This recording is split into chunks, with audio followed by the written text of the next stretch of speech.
The Atomic Real Estate Show, bringing you the real state of real estate. Brought to you by Danny Bennett Productions in partnership with Direct Subs. Welcome everybody back to the Atomic Real Estate Show. We're still in 206 East Street, and I'm Nick Cessna. This is my colleague Ryan Dolan, and we're going to talk about today the questions that Dolan has for me, being a flipper, an investor, construction-wise, and what we're going to get into specifically is this home that we're in. We played the clip on the last episode. All right, well, let's get into it because I have a ton of questions. Our viewers had a bunch of questions for you as well. Now, the common misconception is, you guys make this look easy, right? And I know it's not. But what I want to know is, even with the experience that I have in real estate, how do you start from step one? If I'm a guy off the street that wants to do what the Cessna team does, how do I go about acquiring a 206 East Street in Manayunk? What do I do? What's my first step? You're not going to jump right into it and do exactly what someone who's been doing it for years does. So to say like how does someone do it, how we do it, it's going to take time. It's going to take a lot of mistakes. You got to learn from that. But to get specific on this home in general, so this one was a very blighted property. Now it's a 3-story, but it was a 2-story row home.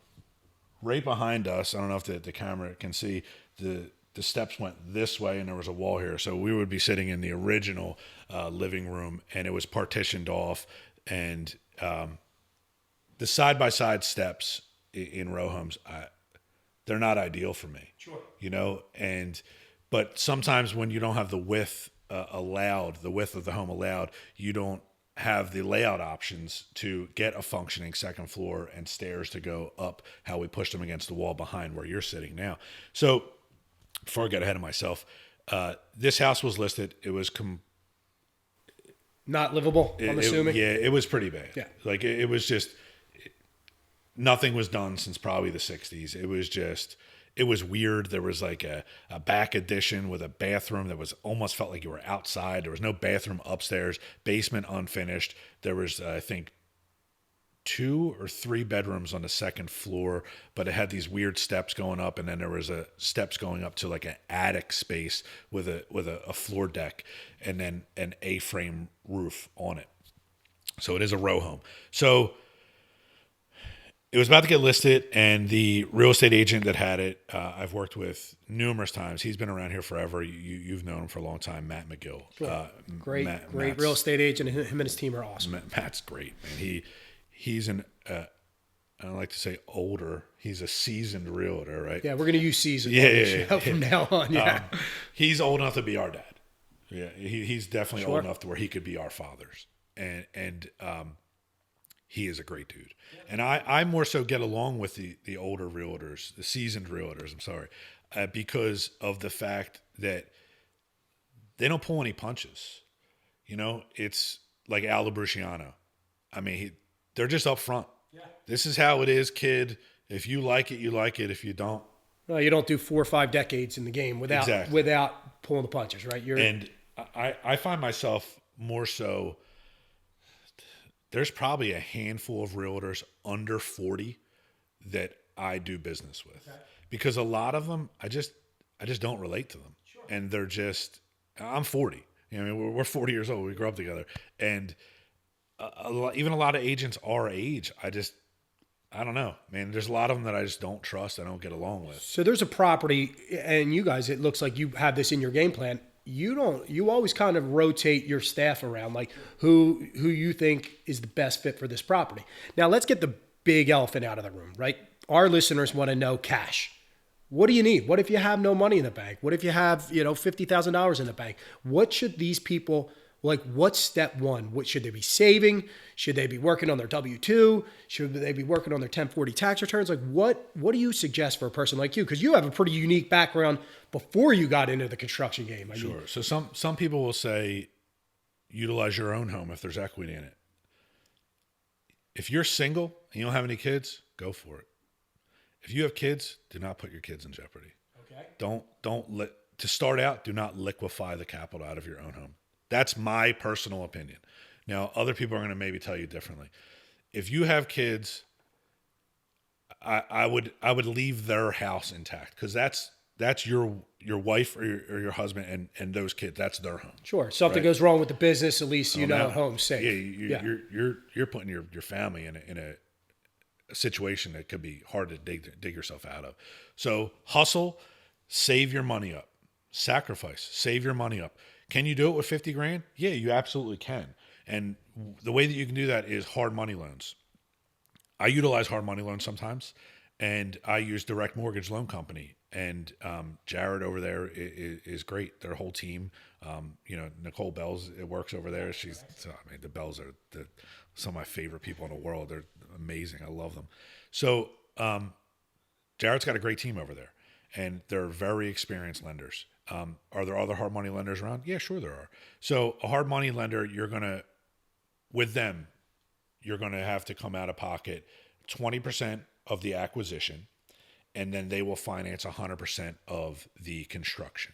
So you would make a draw schedule based on how much you think the construction is, and then you're going to do the work, and then as the work's done, you pay for inspections. They come in, they inspect it. Okay, the work is done, and then you get that money that you allocated out of that construction loan paid back to you.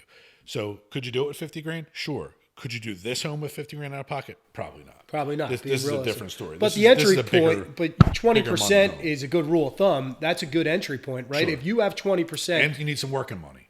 You're going to need some upfront. You're going to need some upfront working capital in order to pay.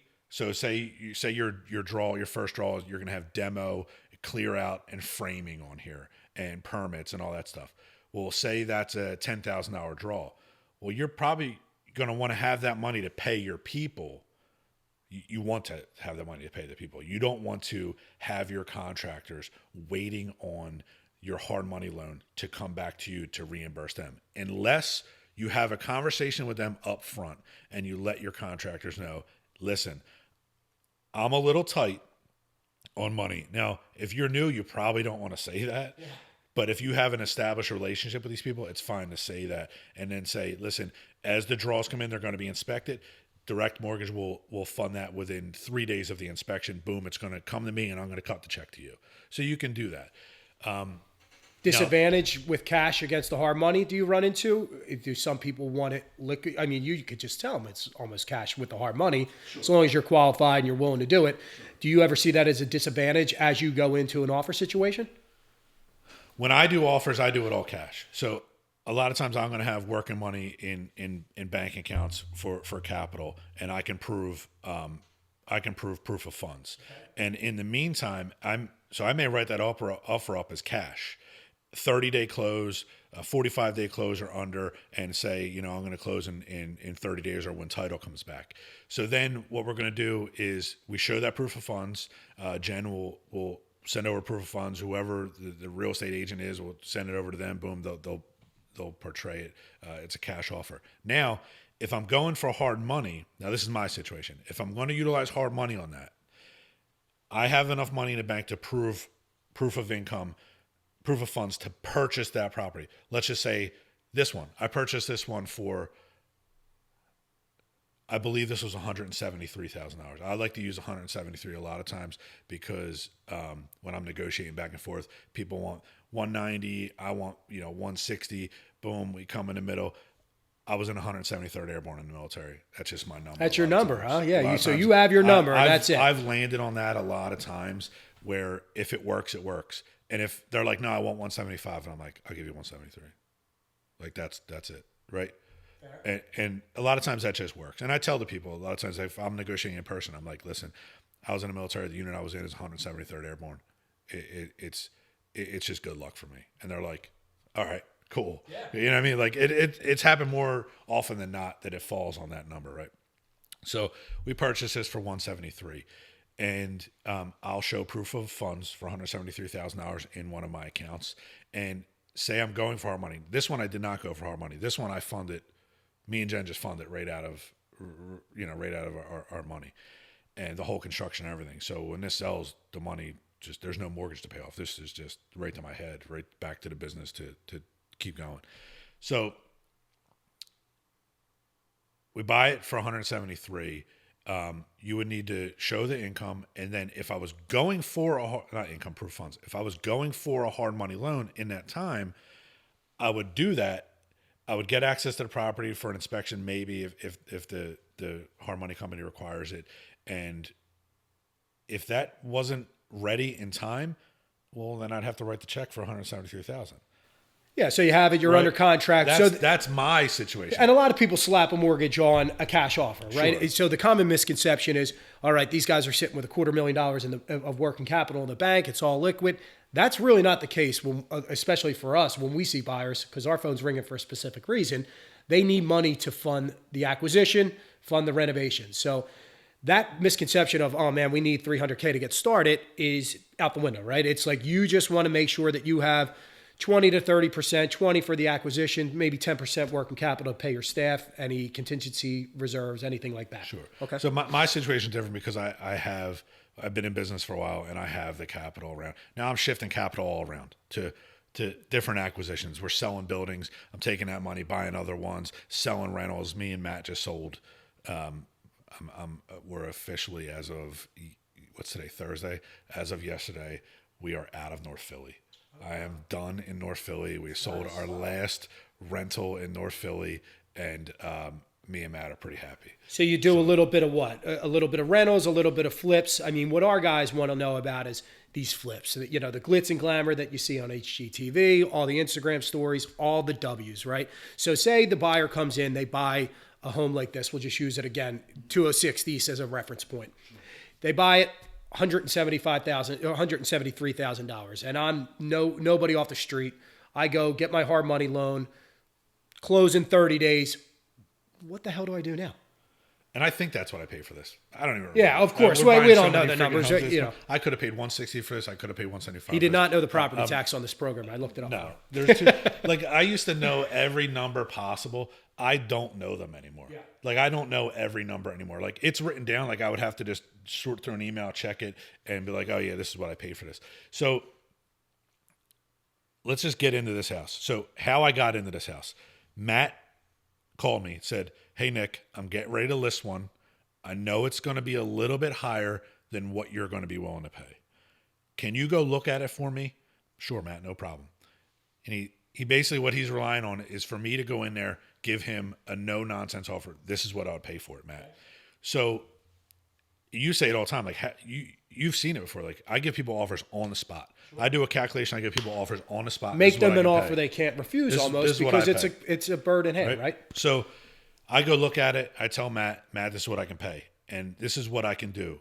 If I have to pay a little bit more, I can't do the things I want to do here. But this is a prime house for, I want to build a third floor addition on a Manayunk row home in the neighborhood that I grew up in. And we've done plenty of additions in like the neighborhood back where me and Danny grew up in and my brothers grew up in. And they were single homes. We cut them in half and built them up. I mean, you've seen the street that I grew up on and the street that I live on. I mean, we completely changed. Renovated the entire neighborhood. Entire street. So tell us a little bit about that, how you got started on your first home. Because I remember when you took the Cape Cod style homes, you took the homes in a great pocket of Roxborough, Manayunk, and converted over time basically the entire neighborhood to functional livable space, right? Because these houses were built in the 40s, 50s, that don't work for the functioning family now, right? No, because they're tight. Cape Cods really don't work for somebody with families. And how people raised like 6 kids in these 3-bedroom homes. Yeah, we salute you for sure. Bananas to me. But we'll get into that. We'll get into the whole Roxborough Park thing in a second. But so East Street here, Matt calls me. I give him, listen, this is what I can pay for it. I can, if I have to pay a little bit more for it, I can do this. I can do not as much, and I can do this. I don't like that plan as much because I like to rip houses down to nothing and build them back up. I like to take a house and then give a product where you never have to worry about it. Everything is done. I don't like the mentality of people are overpaying for homes. And I say it all the time, and we talk about it all the time. People are fucking the game up. And if you're fucking the game up, you're fucking the game up, right? And what that means is you're overpaying for homes, and then you're sacrificing because you feel the need that you have to purchase a home to stay relevant in this business, which I think is absurd, right? There's a lot of investors that are doing this, and they're like, I have to buy a house, but I had to buy a house. Why'd you have to buy a house? If the numbers don't work, You don't what's even the have point? guys that work directly for you. You're using subcontractors. It's not your job to keep the subcontractors working 24/7, right? So then you're sacrificing, you're overpaying, and then you're putting out an inferior product because you have to cut corners. You're not going to catch me doing that. So you know your numbers is paramount to what it is you do. So as you buy a place like this, you know your numbers. You're unwavering because if you overpay, the quality of work goes down. You're not going to get your number. And obviously you get a reputation for yourself. You have to know when to walk away. You got to know when to walk away, right? And now you must do that often, right? Often. Yeah. There's a lot of people, investors that fail to walk away. They get in the conversation, they're negotiating, they And think they're in their winning. head. Yeah. In their head, they're like, "Oh, I'm going to win. I'm going to make money. I'm going to do this," and that's all they're thinking about is the money. They're not even thinking about the market shifts product. on you, line of credit rates go up. Not even thinking about the product. I'm thinking about the quality of product. If I can get this for cheaper, I can put a better product out, right? I'm not thinking I'm going to make more. I'm thinking we can knock this out. We can make this home where me and you were running around these streets. We've ran up and down the street before. So I want to make this home awesome for someone to own for another 50 years, right? Absolutely. And we were able to do that here. So I tell Matt my offer. He's like, all right, I'll talk to my clients. I'll present it to them. It's an estate. They're probably going to want to leave it on the market for a little bit. You got it, Matt. There's no pressure here. You don't promise me anything. The only thing I'm promising you is that I can close. And he's like, I know that. And I'm going to tell the people that you can close. You're not going to pull any punches, and you're going to make this product great home that their family can come see. They can come look at it, and they can know that the home that they're selling for their family member who is deceased now, that it's going to be a great home for somebody else. So what a good piece of advice in that case is, you know your numbers, you know what you have to buy it at. So that way you and your real estate professional aren't playing this tennis match back and forth, right? So there's no kind of surprises there. So know your numbers, stay firm, communicate with your real estate agent because now they have a job to do. They have an estate that one may want to just make sure that a great family gets in here. The other one may be driven by the dollars, right? So we get under contract. All right, we walk into East Street. Oh my. What the heck do we do? Who do we hire? We don't have a team. We're worried about money. We're worried about delivery. We're worried about quality. What do they do next? Most people would have walked into this home and just walked right out.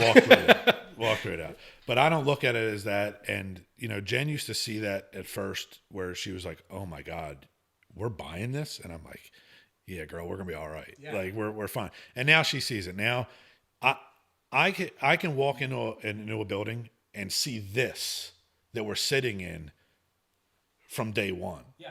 A lot of people don't have the ability to do it. And that's based off of experience and time in the game. Because in the beginning, it couldn't have just been like that. If you're putting up a couple $100,000 of your own money, it's got to be a scary task. I always was able to just see it. Like, I don't know. My dad had me on job sites from when we were little kids, swinging hammers. Here's a skill saw. Don't cut your fucking fingers off. If you hurt yourself, I'll fucking kill you. I mean, that's how I was raised. I was raised, holding on to my dad's hammer on his tool belt, being drug around job sites. It's just. So you have a vision. You don't get overwhelmed by the thought of, all right, you think about what this can be. So for a person, say as myself, if I walked in, I don't have a staff. I don't have a team. It's overwhelming. What's my first step? Who am I calling? So you call a demo guy. There's plenty of demo companies out there. The one that demoed this for me, a guy named Dante that I've used numerous times. Dante's a great dude, and AAR, all around removal. I'll call Dante. Yo, D, go look at this place. Full gut, brick to brick, brick to brick. Thank you. And brick to brick means we're ripping this thing down from the partition brick wall to the partition brick wall. Okay. Everything goes. We ain't saving shit. It's all trash. And then on this one, I knew I wanted to do a third floor addition. So you have to go through the city for permits, and you have to go for zoning to build another third floor on this. So you hire a design professional. I hired Chris, and we can tag Chris on Instagram, and I think we can tag Dante on this also with All Around Removal. And Chris is Studio C architecture. Chris is a great dude. Chris Karakoff, cool dude. I met him through BSP. BSP uses him with Steve and Andy. They use him to do a lot of designs on their big buildings and new construction buildings. So on stuff like that, I call Chris. I know Chris is good because Steve and Andy already vetted him, and they're our boys. Like, So how about if Andy's using somebody, you know they're you good. know they're good, right? You know what I But mean? so as I kind of think about it, I'm like, well, what about if somebody moves in like a relo and they have a little bit of cash and they have no network worth of people, like they have nobody to reach out to? I know the team at Direct Subs is awesome. They're starting the relaunch in the next few weeks. So you can go on to Direct Subs, and Direct Subs, if you're an investor, especially if you're a newer investor, it's basically a dating website for contractors and investors. A dating web. So you mean like you almost post your profile or your project? Yeah. So you can go on there, you say, hey, I have this demo project. You post it on there, and demo contractors that are registered on the site can then contact you through that site, and then you can get them going from there. So everything from general contractor to demo to paint, flooring, all that good stuff. 100%. Wow, that's really good. Yeah, Because that's so- that's what we find out with a lot of our clients that come in. The first question is the money piece, right? If the money piece is there, we don't know where to turn, right? They Yeah, don't- you might find the house, you find the financing, and then you're like, what do I do? and time is money, right? So your delivery, and that's If you're going to GC it yourself, you can 100% GC it yourself, right? You're going to want to educate yourself on that. Go watch some TV shows. Go watch a bunch of. You could YouTube how to do anything. I mean, you could probably YouTube how to make a baby.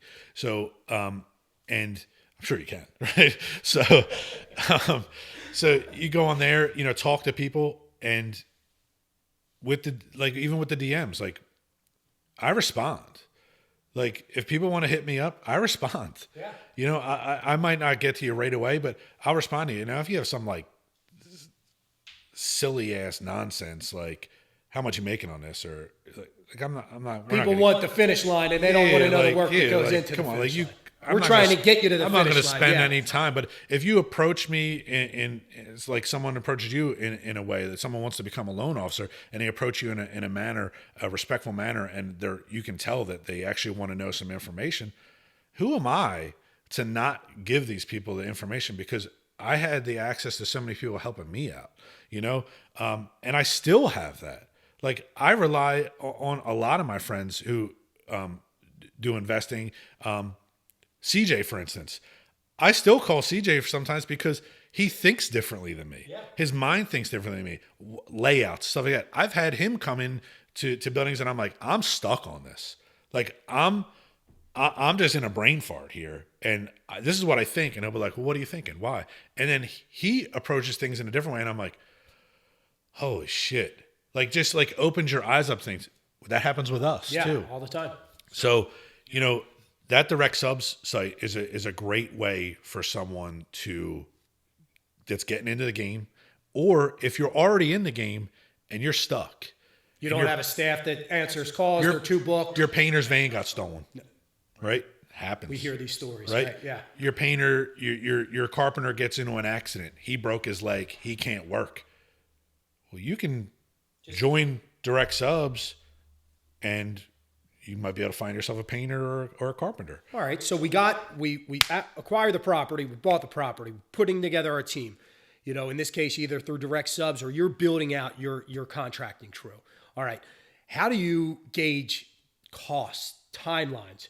How do you select your real estate team on the outside? There's so much that goes into this. It's hard for me to explain to new people that, because I haven't been new for so long. Yeah. And my brain works a little bit differently. I walk into here, I look at it, I analyze it in my head, and it's this right here, calculator. Sure. You're numbers based. Yeah, like I do the calculator and I back my numbers out. So when I make my offers, so I could give you an offer on a spot, because, and anybody that's dealt with me and you've seen me deal with people, and I've bought homes in front of you, I give people offers on the spot. I'm using my calculator. The first thing, so we're in Philadelphia. if I think, all right, I'm going to be a little conservative, like this house here. Like, all right, we have it listed for 575. I'm going to base my numbers off 550. All right, so I'm going to say, all right, I can sell this and list it at 550. Anything that I listed over, that is just great. Okay. Market shifts, all that stuff. So I'll take like $25,000 off of that. So we're at 550. So I'll base my numbers 550. I'll times that by 7.14%, and that gives me that 2.14% in transfer tax, state, city transfer tax in the city of Philadelphia, and then 5% to the realtors, right, on my out. So now I have that. I delete that number. Then I look at it. I'm like, I'm going to do this.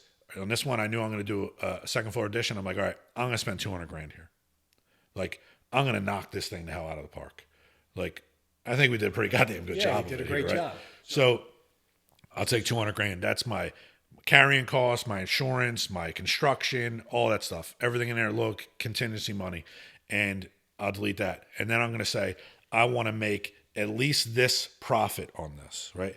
On this one, this was more so like a little bit more passion. Like I wanted to do the third floor. Yeah, popping out a third floor, most investors. It's high level stuff. Yeah. Am I going to make money? Yeah, I'm going to make money, right? But I'll delete my minimum profit, right? So my minimum profit on a project, and that will give me the number from that. So I'll start with that 550. I'll start deleting those numbers that we talked about. That gives me my max number that I could pay for this property. So how about a good rule of thumb for somebody that thinks, okay, just for round number sake, right? We acquire a property for 100.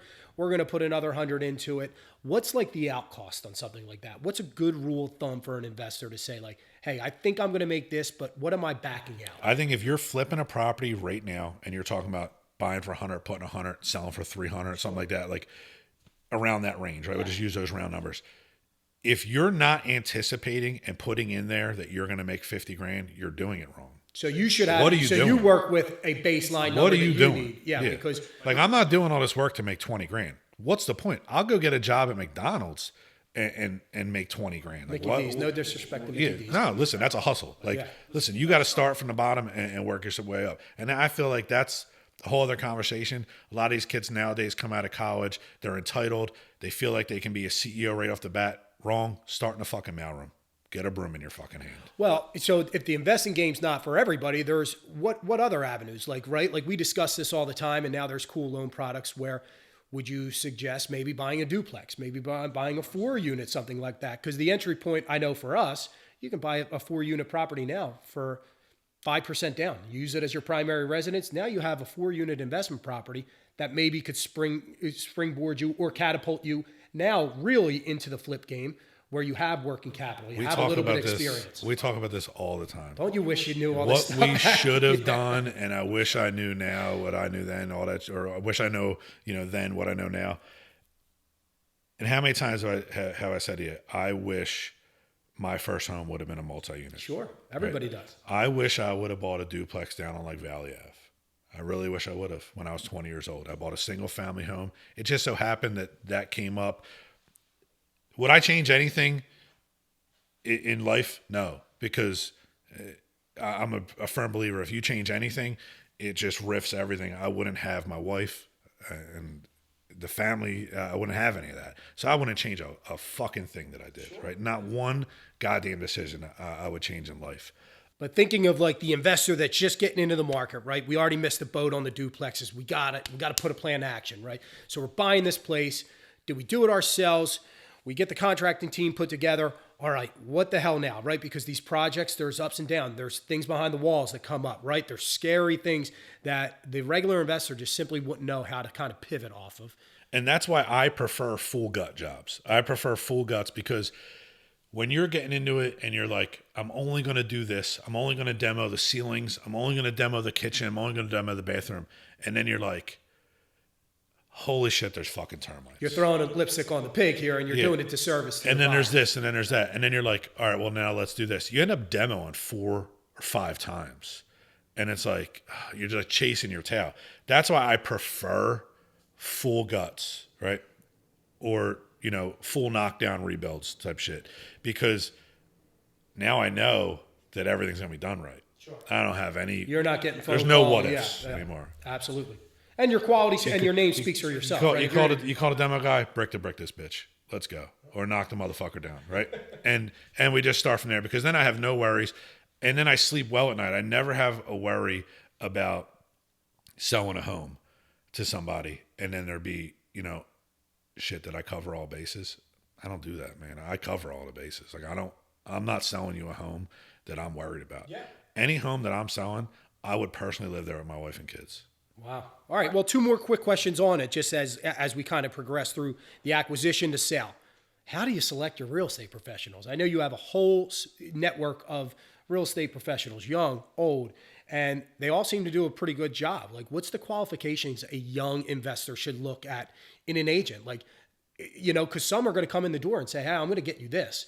And if they give you a number that's really unattainable, time is money, and you're making mortgage payments or you're making line of credit payments, that eventually is just going to suck out of your net profit. Like, what's a misstep there when they're hiring a real estate agent? Again, it's different for me because of the time in the game. Like, you ever see that meme where it's, the dude Ron Swanson, he's walking through Lowe's. Parks and Rec, And he's like, and the Lowe's person's like, hey, how you doing, sir? Can I help you? And he's like, I know more than you. A lot of times, like, I have to like dial myself back, because I'm like, you're like a 25-year-old agent. Like, what do you know that I don't know? Like, I know because I'm studying the market. I'm studying your game. I'm studying zip code 1912728 and 29. You can't fart here without me knowing about it.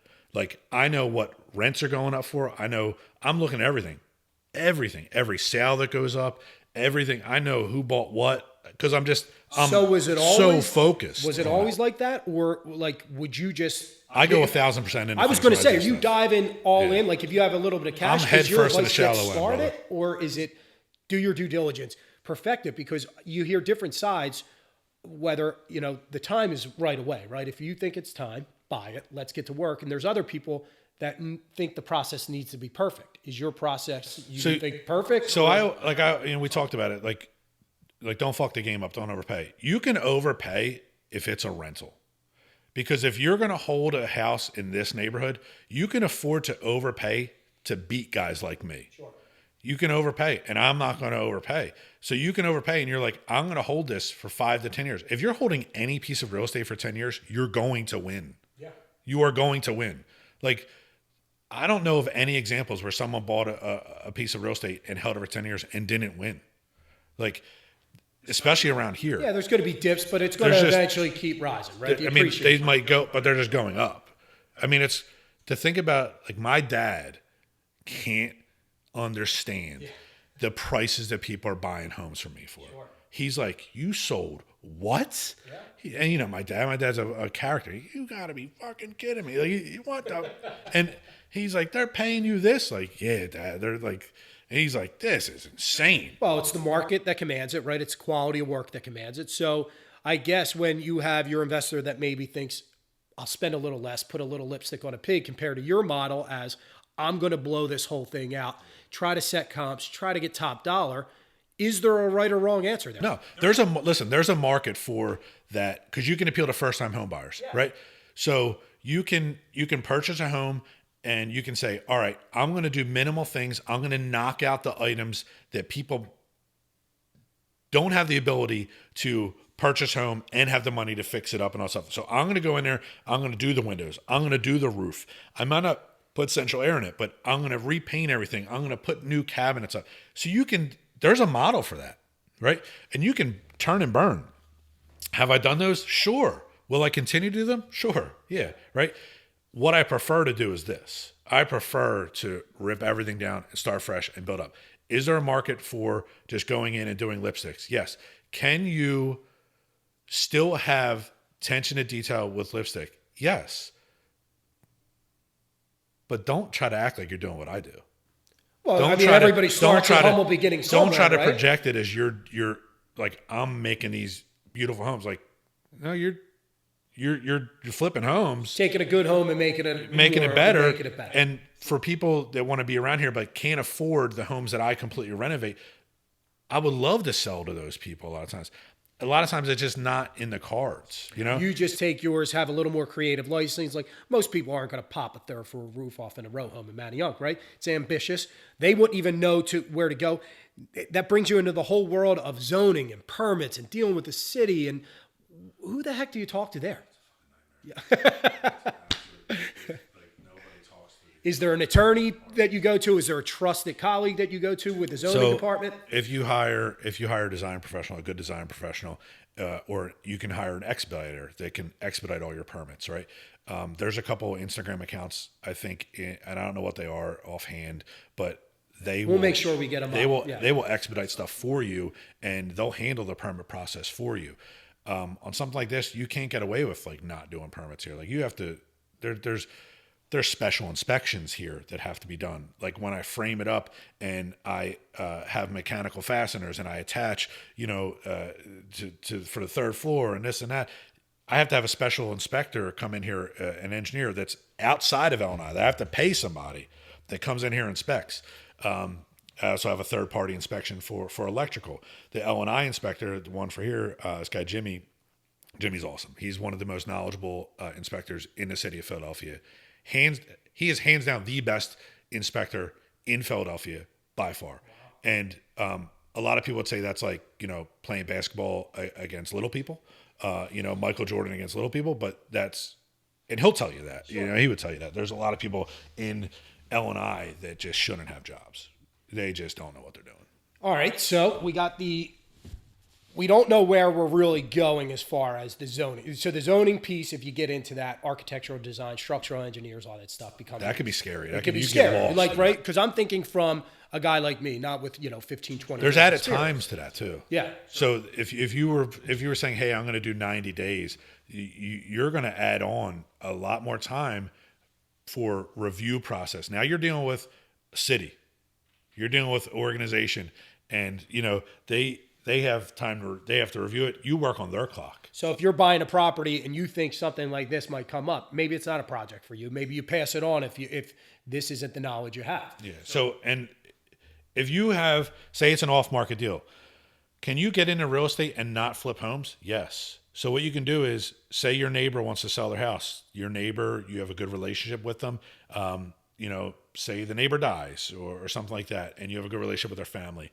And you say, hey, I know these guys that will buy a house cash and they do great work. There's people in the neighborhood that bring me stuff like that. And I tell them, you just give my number out. If you give my number out and I purchase a home, give my number out.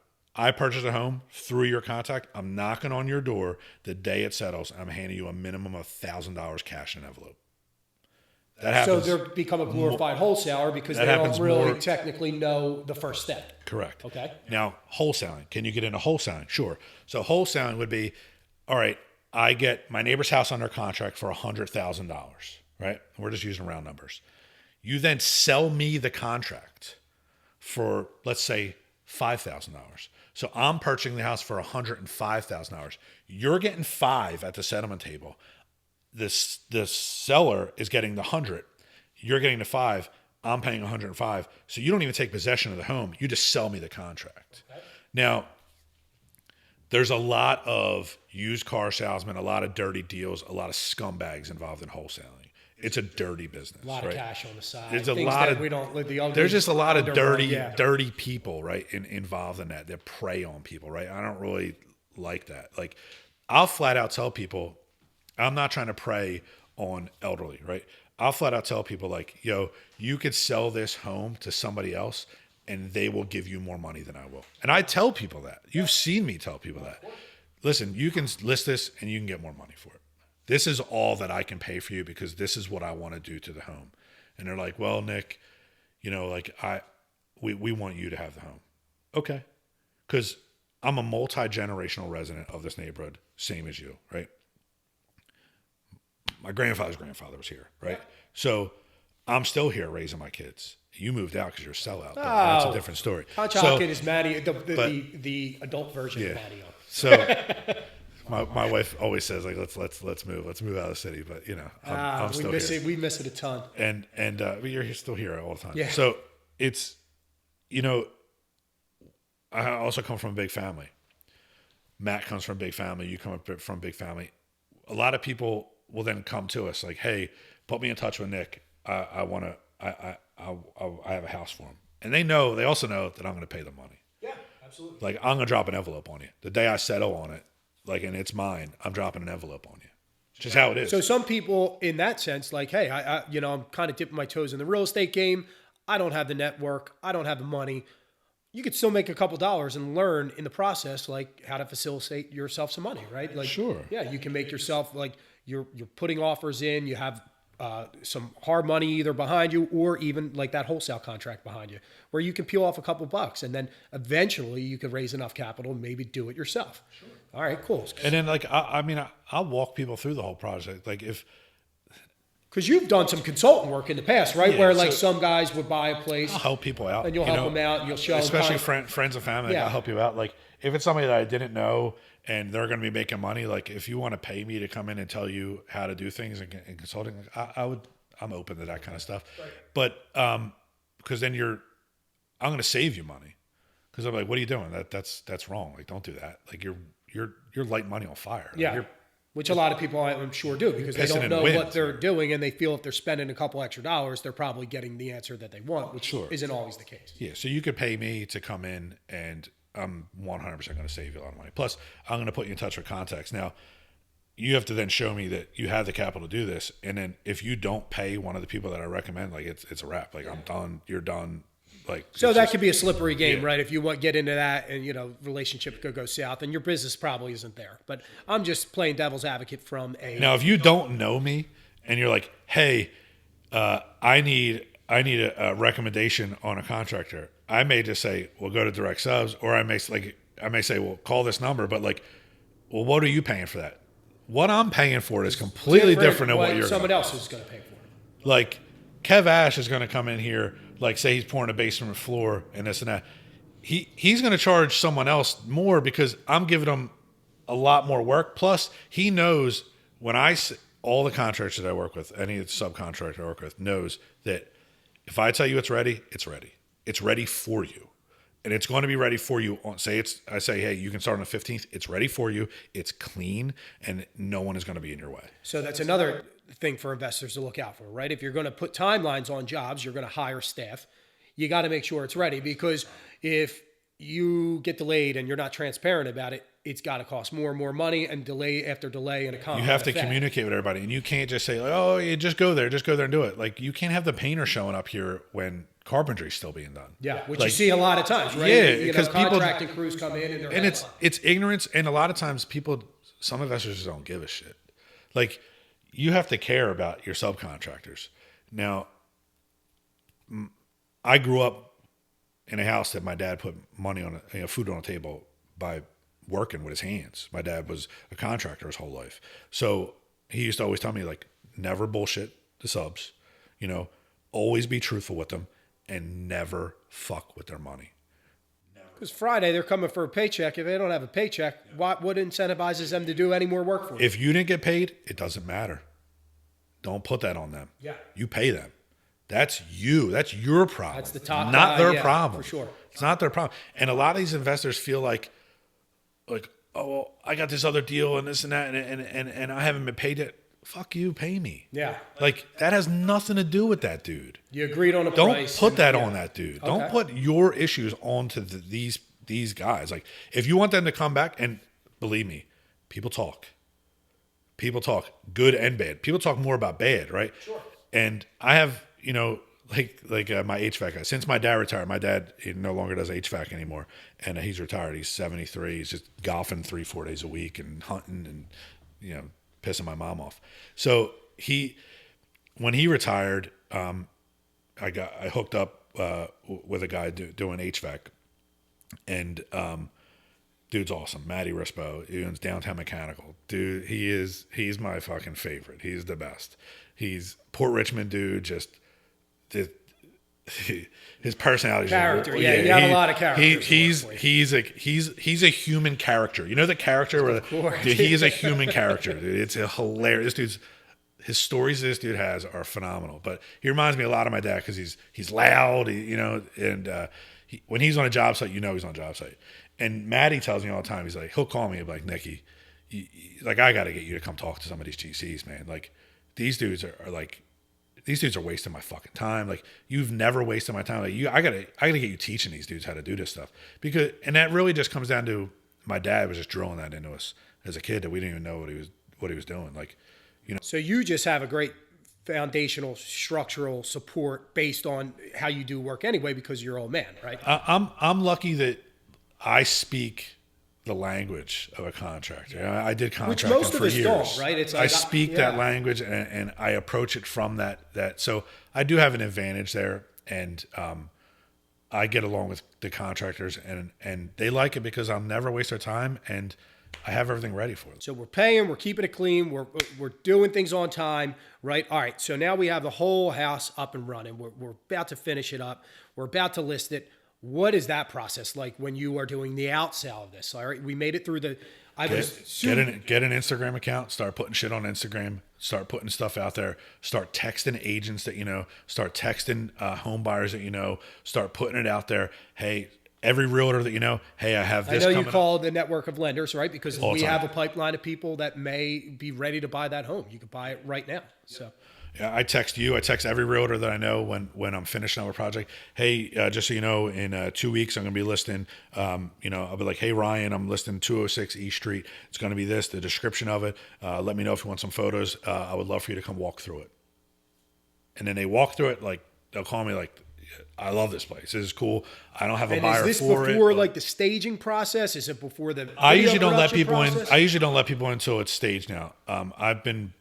I've been burnt in the past where it's like people want to customize stuff. I'm not doing that shit anymore. Like it's Another pitfall for young investors to watch out for, right? a pain in the ass. Don't allow one person to either pre-sale or pick your custom finishes. I have no interest in pre-sales anymore. Yeah, because I mean, I've done it plenty of times. I'm not doing and this it. market will tell you, deals will fall apart. A lot of properties that are under contract. About half of those properties right now will terminate those contracts. Can't deliver, you can't get the financial piece, and then that problem becomes your problem, right? And so you're really limited your buyer pool. So I mean, we're trying to look for precautionary tales for these new investors. So that's definitely another one that you think, all right, man, I have a great buyer here. They're going to pick X, Y, and Z, slam dunk, and then things can go really wrong. We've seen that happen, especially this year. There's been a couple projects that we've gotten to buyers' finances fall out, or job loss, not enough cash. Things of that nature. So yeah, you want to keep the product open to everybody really, and kind of keep it fair instead of just taking a slam dunk side deal. Yeah. All right, cool. So in order for me to pre-sell something now, you'd really have to come to me with full capital. Yeah.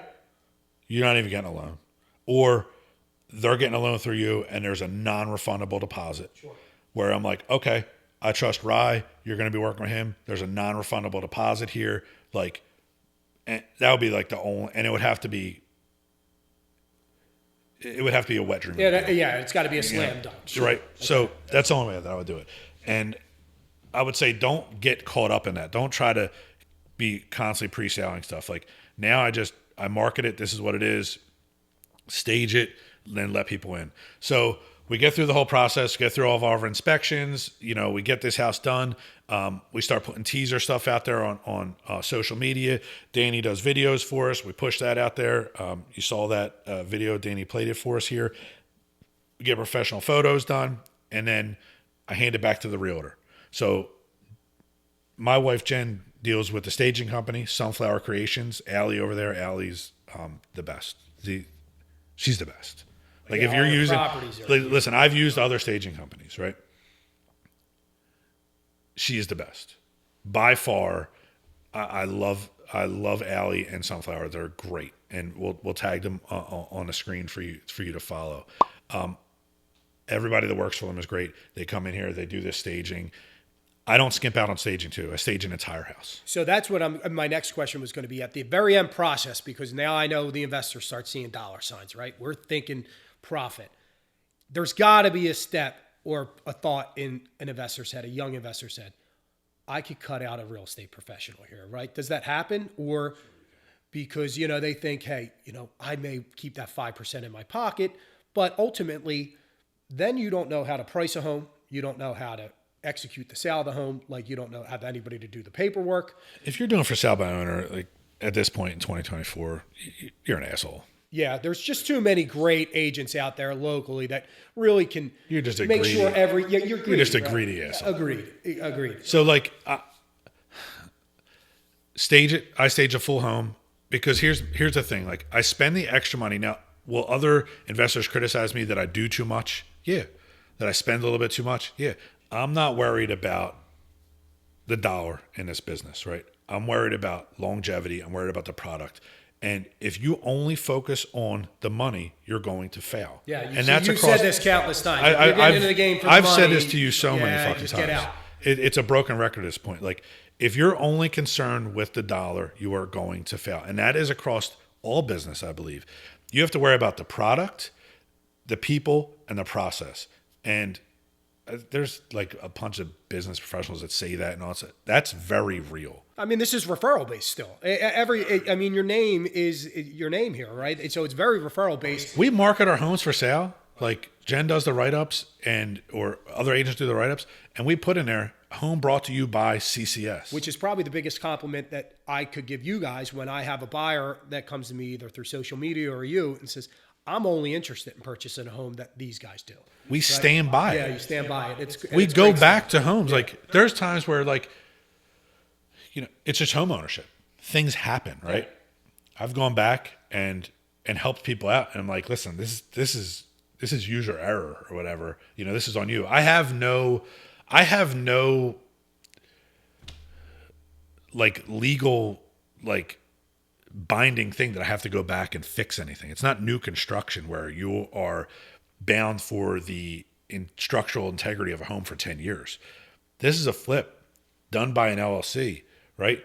So it's like, there's really no ramifications for me. That's why there's so many scumbags that flip. Yeah. Right? And they're out there doing the wrong thing. They're only in it for the dollar.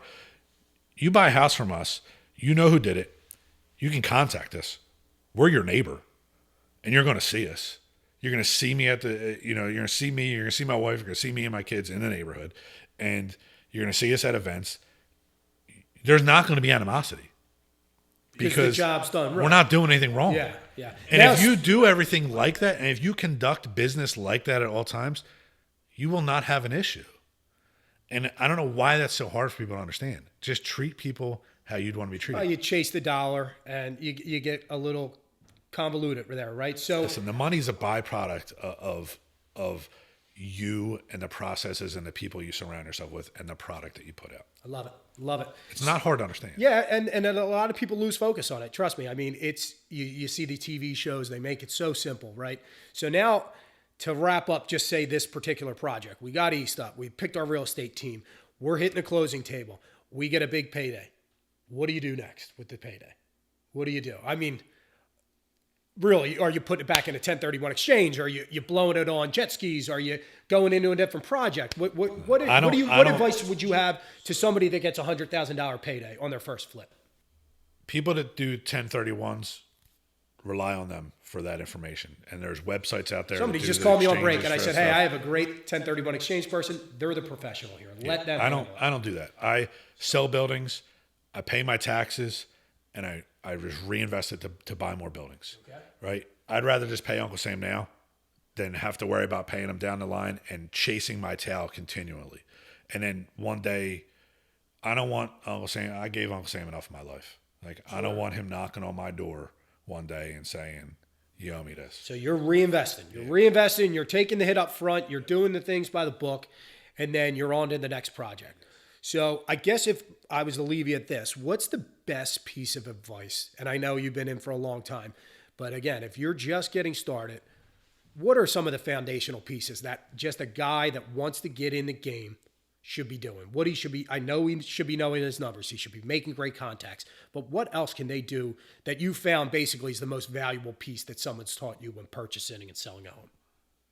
I know that's a tough question. It's the people. Yeah, it's all the people. Just because you're always on the phone, you're always calling, you're always texting, you're always meeting people. You're not getting every win, right? Because there's some people that you just can't win with, right? They want too much. They've been told too much misinformation. So is it not to overpay? Is it to stick by your guns? Is it to what are... Be honest. Just like honesty. Tell them what you're willing to spend. Tell them what you want to kind of make, and then that's it. Honesty. And that's across the board. Like, I even tell my son that, like, you know, he's starting to develop an interest in girls now and stuff. He's 14. And I've always said, like, just don't lie. Like, there's no need to lie to women. Just tell them the truth. If they can't handle the truth, it's their problem. So, and that's how I've been successful with my marriage with that, and in business too. Like, if you're honest with people, if they don't like the truth, that's really their problem. Yeah. But like, don't lie, don't blow smoke up anyone's ass. Don't try to portray things like you're bigger than you are. Just be honest. Like, and if you want to start in this, start reaching out to people. Fine. Yeah, I was going to say. Instagram. Yeah, is it? Instagram's the biggest. Where's tool. like a mentor? Where's a mentor that you can grab if you don't have resources? So you go on social media and you're going to find guys like you that are willing to part their knowledge to these guys. Because I know, they call me and I refer them up to a lot of your team and things like that, and hoping the business will come back and kind of continues. Listen, I help people all the time with information and stuff. And a guy that I used to work with years ago, he's almost like kind of like an uncle. Tommy's nuts, dude. This dude's great. But he told me long ago, he was like, listen, like, you're either a hustler or you're not. And he's like, you can take guys like us and drop us into any field, and within 6 months, we're going to be running a show. He's like, you're just a hustler. He's like, and you can lay your playbook out. He's like, you can put your whole playbook out for people to see. He's like, 95% of those people aren't going to do what it takes to go through with those plays anyway. So it's like, he always helped me, Andy, Steve, CJ, all these guys, they all help me. They continue to help me. Who am I to not help somebody that I see wanting to get ahead? Like, you help me with stuff. You like, you may say, hey, what do you ever think about this? You ever think about this? Blah, blah, blah. Because you're thinking about me like I'm thinking about you. Sure. And you just surround yourself with the right people. Surround yourself with people that are doing more. There's, these local real estate meetups and stuff like that. I don't do none of that stuff because I don't know. I just don't really. It's not your thing. Yeah, but I mean, these people care, right? They actually give a crap, and they're reinvesting. They're taking some time out of their day. Be careful with these classes, though. So there's like these classes and these people, and you'll see it on Instagram. That are selling you the they'll have like, and then they'll have like 1 or 2 homes under their belt. Or they'll have like 1 rental or 1 Airbnb, and they're like, "Oh, I'm an Airbnb superhost, or I'm a rental, I'm a rental guru, or I'm a flip guru." And it's like you've flipped 1 home, you got 1 fake Airbnb, it till you make it kind of deal. Yeah, like you're used car salesman. Like, you're full of shit. Like you're full of shit. Like, cut that bullshit. And then you want to charge people for stuff. Like, I'm not charging people for stuff that's like free. Like, now, if you want me to come and walk you through an entire project from day one to day end, like, you got to pay me to do that, unless you're like one of my boys. Like, if you buy something, I'm going to be there for free, just doing it just because you're my boy. But, like, I bought my first house when I was 20. I started, I ended up selling that years later. I had a full-time job, and I ended up selling that in 2014. And from 2014 to, we just got into 2024. So 9 years, I've done over 100 buildings. Wow. And I started doing that full time in 14. Now, I was doing contracting and bathrooms before then and after then. In the meantime, had a full-time job from 14 to 19 while I was still doing full-time investing. And my wife finally approached me, and she was like, we're having kids, and, we have little girls now. Like, dude, you're working like 20-hour days. Yeah. Like, she's like, I'll stand by you no matter what, and I'll be here. But like, you're going to want to see these kids. Yeah. You want to work a little smarter. So like, I left my full-time job because I was blinded. Like, these unions have you fooled that like this retirement is great. The pay is amazing. The medical is amazing. If you're a hustler and your side business takes off more, sometimes it's hard for you to realize that this is more profitable. Your side business is more profitable, and you give away the comfort and the security of like that union-based. So it's not for everybody. Job. I mean, it's just not for everyone. You got to put in the work. You got to put in the work. You got to take the risk. You got to be willing to take off the golden parachute of the pension. How long were you? You were slinging drinks. It was a long time. It was and making great money while you were still doing mortgages. Yeah, but life changes. It comes at you quick, right? You get kids, and it's all good things come to an end. And now I went full blown choke out, like just full throttle choke out for a while. And You know, even guys like you would be like, dude, you need to slow the fuck down. Yeah. Like you need to take, like you need a vacation, bro. Like you need to take a break. Like you are too on at all times. And, you know, people are saying that. I'm like, yeah. I'm building a business. I'm doing this. I'm doing that. Well, now, you know, now I got a 4-year-old girl, a 6-year-old girl, and a 14-year-old boy. And now my focus is like health. And, you know, I've scaled back. I don't have 20 employees anymore and this and that. Like I've scaled back on purpose because I know that I can do it at any time. I can scale back up and do 20 homes in a year. And when these kids are, you know, in their 20s and they don't want to do it, mom and dad anymore, me and Jen will flip that switch again and we'll fly choke out again if we want to. But Or you could sell it all and you could be out of here. You could be on an island somewhere. So there could be an end game. It could be a never-ending game. It's one of those things. And that's what people like, what are you getting into it for? I know you took your work and just made it your passion, right? And now the dollars follow, as we say. There's some people getting in for the wrong reason, just chasing the bucks. But the market will quickly humble those people, right? that passion also started to go away a little bit when I was going to full force, because then it's like you're running on fumes. Not taking care of yourself, not taking care of yourself. Stressing probably a Exactly. bit too much. So, all right, as I leave you with that then, what do you do personally to kind of maintain a whole working staff? I mean, you have 50 plus, you know, staff members that you probably pay. You have a whole office of team members. Do you have a certain routine, like workout schedule? You know, what did you change in your business when you were full throttle and you're working as hard as you can, but you weren't the best version of yourself? So I had like a little medical scare, blood pressure high, and some other stuff. And I just got to the point where I was like, wow, I'm ignoring the signs of my body. And I actually texted my personal trainer this morning, Steele. He texted me about something, and he's like, how's your back feeling? Because my back was a little tight yesterday. And so I personal train every day now. But I said to him, We love our guys at Vision Fitness, Steele Russell, Charles Knowles, and the whole crew. We'll have you on for sure, guys. the guys are great. So I texted him, I said, you know, I'm finally starting to listen to my body at 40. And he's like, better late than never, brother. Sure as hell is, right? You know, what's all that money if you're not healthy enough? So to I wake up every morning. I get in a cold plunge. I do 3 minutes in cold plunge. I take a walk. I do personal training every morning for an hour to 2 hours, 5 days a week. I sauna. I have a cold plunge and sauna at my house. I sauna at night. I do yoga. Damn, dude, you're trying everything, right? Just like in business, right? You're just trying to improve in whatever you got to do. Staying healthy. I'm eating good. Dude, I'm 6 foot. I was like 280, 290. Damn. Wearing double XLs, snug. And, you know, I had like a size 40 jean. Now I'm in 36s. I think I'm like 230 right now. So just in business, you're taking what you learned in business, and now you're implementing that in your 40s to your personal health, your family life. Because I realized like what good is all of it if you're not? It's not sustainable. Yeah. Like that like running with your choke out is not sustainable. And then it really took like Jen being like, you know, you got these little girls now. Yeah. Like. It's not just like me, you, and Jack anymore. Like you got these little girls. Like you got to be. You got an even bigger picture. Yeah, so now it's like I'm getting them involved with the videos and all that stuff. And this is Jack's gonna be going to high school, and now Jen told him like, dude, you're working. Yeah, it's gonna be a little family affair thing. I feel you're like working coming this up. summer. Like you're gonna be working for Uncle Matt.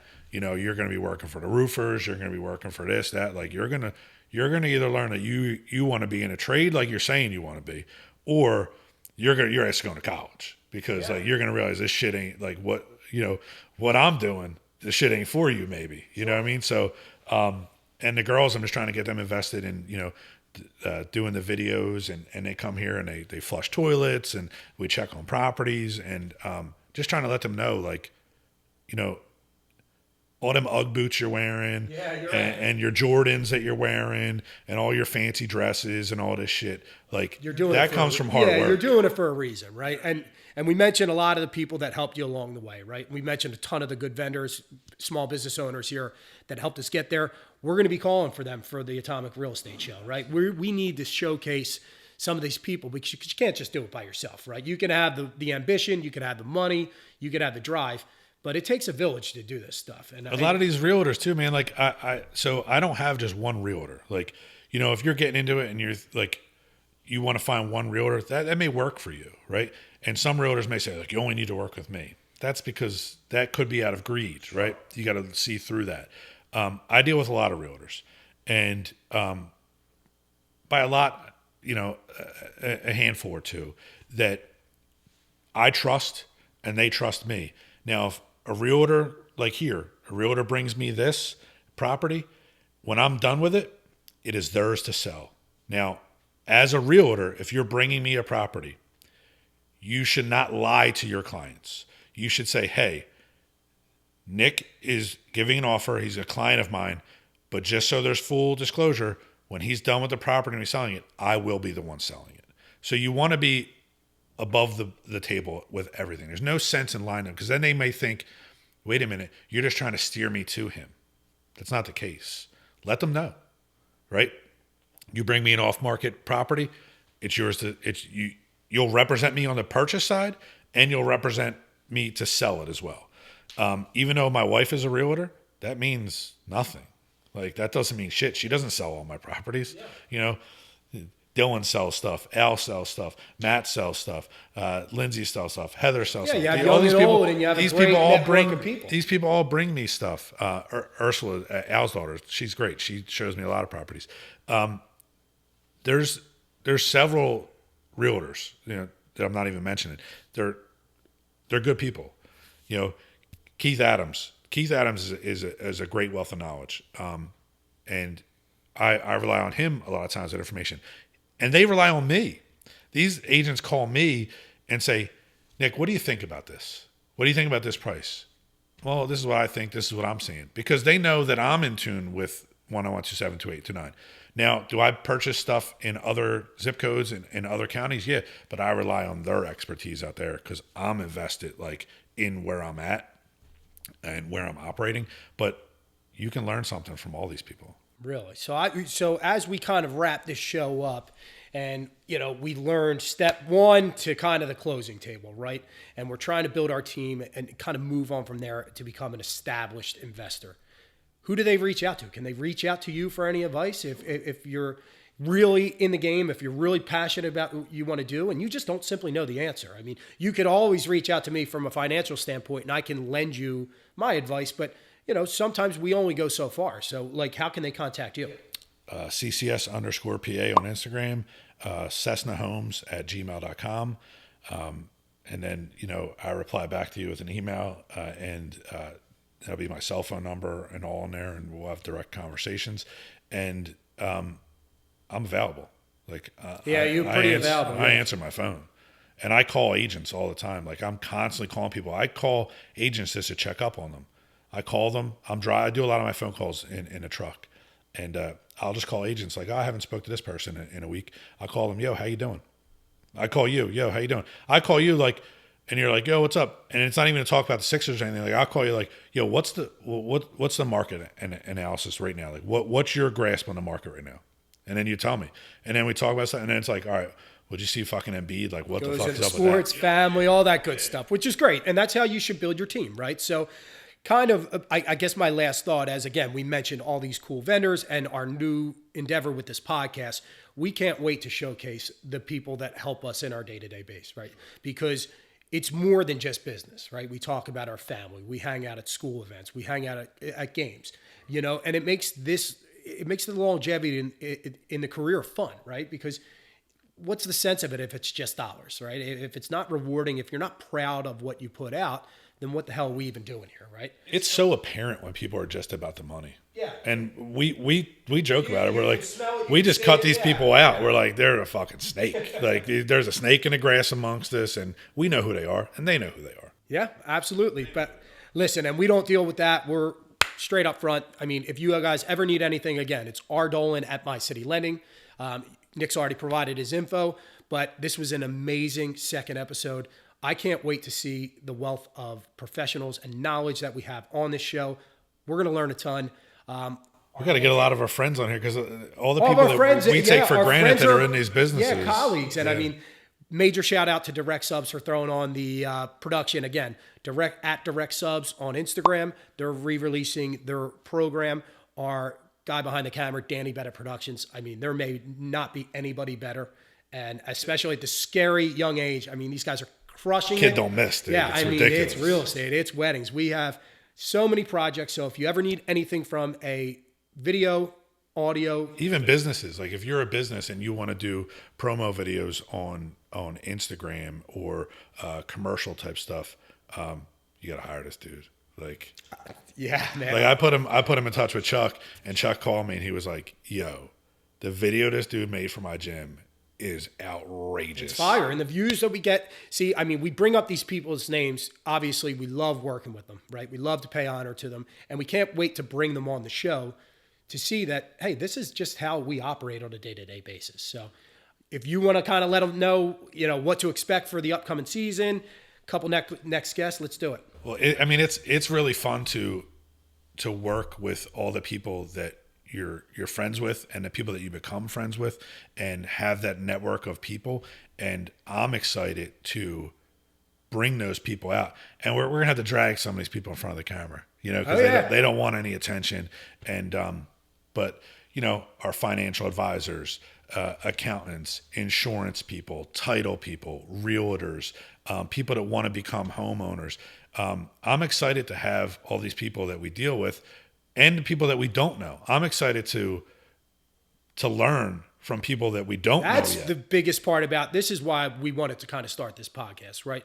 It's to never stop learning about things you just simply don't understand. I mean, we have a platform right here that we can bring on guests and partners that we just simply don't know their world. And I'm sure our viewers want to kind of hear the same stuff. So, man, it's been an awesome couple episodes with you. Again, reach out to the Direct Subs team.